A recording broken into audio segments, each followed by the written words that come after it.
Let's see how much damage we can deal to the Acolyte. This is gonna be funny. Okay. I might have actually found the perfect position for my mic. Hello everyone. I want to show you like a very good Ichor build, because you guys know how much I love melees and I really want to show you this one. Let's go. Okay, so first of all, this is the build. I want you to replace the Riven with electricity. The Shocking Touch mod. That is going to make the melee influence still apply, and to be honest, this is a very good build. I had so much fun with it. And now I want to explain a little bit how the build actually works, especially for the beginners, because most of you guys have actually like commented that you like me to explain how it works. Okay, so when it comes to the stance and the opportunity reach, yeah, I don't think I need to explain that much when it comes to these two mods. And then I've added, wait, where is it? Blood Rush for a critical chance, because we very much need that. And for the status chance, I've also added the Weeping Wounds, because at one point with the combo multiplier we are going to have like an increased status chance, and that is like vital for this build, because you are going to want to proc electricity as much as possible to have that AoE damage from the arcane, but we're going to talk about it in just a second. The next thing is going to be a little bit of attack speed, because we very much need that, and yeah, just slap a Berserker Fury. And I also want to galvanize the steel. It is very efficient on this build. You're going to get extra critical chance, of course, and critical damage. And it's going to stack up 4 times, and that means 120% critical damage. And I usually add like a molten impact because I want to guess damage here. And one more thing that I want to add as like bonus elemental damage is the primed Fever Strike. Once again, just for extra damage. And now you're going to also need like actual base damage. And what I want to do, because you're going to have like a lot of like possible procs because of the status effect, you need Condition Overload. You're going to have 80% additional melee damage per status type affecting the target, and that is insane. Because I personally, up until now, I was using Primed Pressure Point, but think of it like this: you have 165% melee damage with the Pressure Point, right? But when it comes to Condition Overload in this build, you're going to have 1, 2, 3, 4, 5 elemental things that you can actually have on the enemy, and that means you're going to have up to 400% melee damage. So yeah, like, don't use Pressure Point, use Condition Overload. And for the last mod, I usually go for electricity, right? Just imagine that I have like a maximized mod here, okay? Because you want to have the arcane to be... what is it? Melee influence. You're going to, the moment you proc like electricity status, you have 20% chance to have like an AoE effect on like 20 meters when it comes to like every single enemy around you.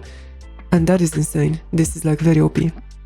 And I'm also going to showcase the build a bit later into the video. And I want to show you the options that I've chosen for the Incarnon form, and we will talk about them in just a bit.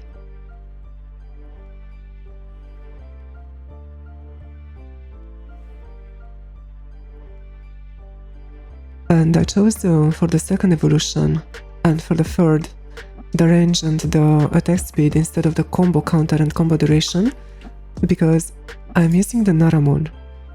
And this is giving me like basically an infinite combo counter, and I advise you to do the same when it comes to this build. And when it comes to the fourth evolution, I chose this one, the base status chance, instead of the others, because, you know, the higher base status chance you have, the higher damage you're going to have because of the Condition Overload from here. And, you know, the higher base status chance you have, then the higher is going to scale with the status chance per combo multiplier because of the Weeping Wounds, so, you know, that is a very big bonus. But now we also have to talk a little bit about the Warframes, what I advise you to get. And my first recommendation is definitely going to be Revenant, because I had so much fun with him when it comes to this build. And the build that I recommend with him is going to be this one. And have Roar as the subsume. as well as Arcane Strike for the attack speed, and Arcane Fury for melee damage. And just to check my critical damage, how high it is. Some of you are going to be very confused when it comes to it, but it is because of the armor shards. And we are going to talk about them for just a little bit. I basically kept on Revenant like 4 Violet Archon shards, like to have the melee critical damage. I advised you to get like this one to be Tau Forged as well, to have 4 of them Violet. And the casting speed is about like casting the Mercenary skin as fast as possible, because you're actually very vulnerable when it comes to the Venomous Eximuses. Excuse me, I very much mumble when it comes to speaking in English or any other language, to be honest. And let's go and see how much damage we can do. Okay, just as a reminder, I'm in Steel Path, by the way, level 200 enemies, as you can see. And just check out the damage. Ah, this is satisfying. And let's try once again, but with Roar. But yeah, as you can see, everything just disappears from my screen. And yeah, you don't have to worry about anything when it comes to this build. Let's see how much damage we can deal to the Acolyte. This is gonna be funny. Okay. There's another one.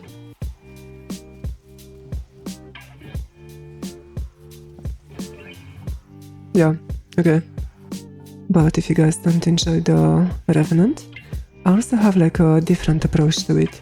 And that one is going to be Rhino. And when it comes to Rhino, I would go with this build.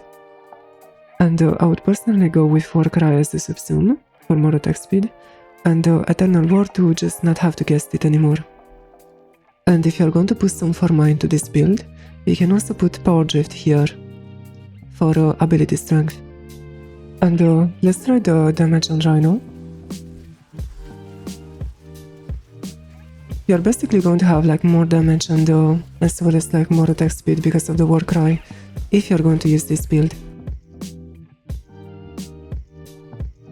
So yeah, these are my top 2 options. Revenant and Rhino. And also don't forget to get a Riven for it, because it is very cheap right now on the Warframe market. You should pay around like 80 to 100 platinum for one. Thank you for watching. If you want, you can also join my Discord. It is in the description below. There are so many nice people there, and I enjoy talking to you guys every day. And if you also enjoy horror games, then check out my channel. You're going to enjoy it.